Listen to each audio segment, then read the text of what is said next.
Okay, you guys, we are talking summer herb gardening, of course, with the lovely Carrie Petty, and Avery are going to join us today. Already you've given her some little snippets, and these smell so good. Doesn't it smell great? Herbs in the garden are probably one of my favorite ways to garden and teach, because they're so versatile. There are so many things you can do with them, and they're really super, super easy to grow. Yeah. Like, especially if you're in an apartment, like on a patio. That's true. And what is it about that people, because you see that they love doing it? Is it life? Is it growth? Is it taking care of something? I think so. I mean, for me, I know after a hard week of work, if I go out, you know, we talk about it a lot on the show, Avery, I go out and I get grounded. You know, you kind of get grounded. And then with the aroma of the herbs, that's an additional, you know, essence in your life of kind of connecting you to nature. I like because, you know, herbs are, not only are they culinary, which means we can cook with them, but they're also medicinal. They're good for us. You know, this is ancient. This is ancient Chinese medicine. What people used to solve big problems with, right? It really is amazing. And you took your little fiskars here, little scissors. Yes. What did you cut? What do we have? Yes. So this is basil. Basil is. I told Avery, does it smell like dill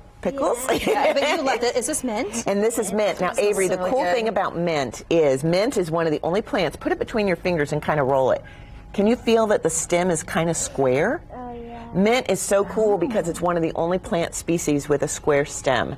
And that is kind of unusual in nature, because nature makes round lines and circles mostly, you know, in the garden.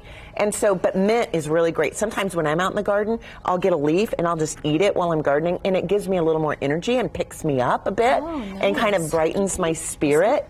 And dill is so lovely because not only does the herb use the leaf, like for salmon and fish and chicken, but this one right here at the top of this plant is about ready to bloom. These are little bloom buds. I'll take this back and put it back in the garden. I dug these out this morning. But when they bloom, they make the most beautiful big yellow circle of seeds. Dill seeds, and the dill seeds are what we use in the pickles.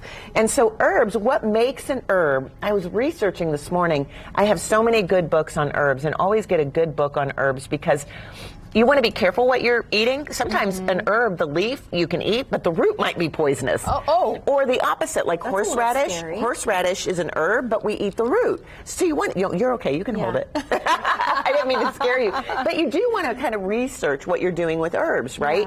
But the thing that I love is leaves are herbs, but seeds, bark, and stem are spices. So what makes one an herb and one And so the leaf is an herb, and usually it's its use, it's its purpose. It's its culinary purpose or its medicine purpose. But then sometimes we think like coriander. Oh, that's an herb. No, that's a spice, but it is the seed of cilantro. So this time in the garden, what you can be doing is Coriander is the seed of cilantro? Yeah, have you ever seen cilantro go to the white bloom and it gets that hard, when you start getting this hard stalk, when you start getting this hard stalk in the middle of your herb, it's going to seed. So a lot of times I will go in, the thing you want to do is maybe just snip that out. I was going to say, how do you know when it's ready, like if you want to use it? You can see it, like you can tell that's a beautiful, delicate, perfect little dill sprig right there. Great for garnish, great for salmon. So you just kind of get, you know, used to it. But basil, really great tip. Always clip out, like this is getting ready to maybe go to bloom. So you always want to snip out, maybe down a couple leaves to be able to find the union and take that out. And that'll make it bushier and grow more. And then I'll use this tonight for pasta.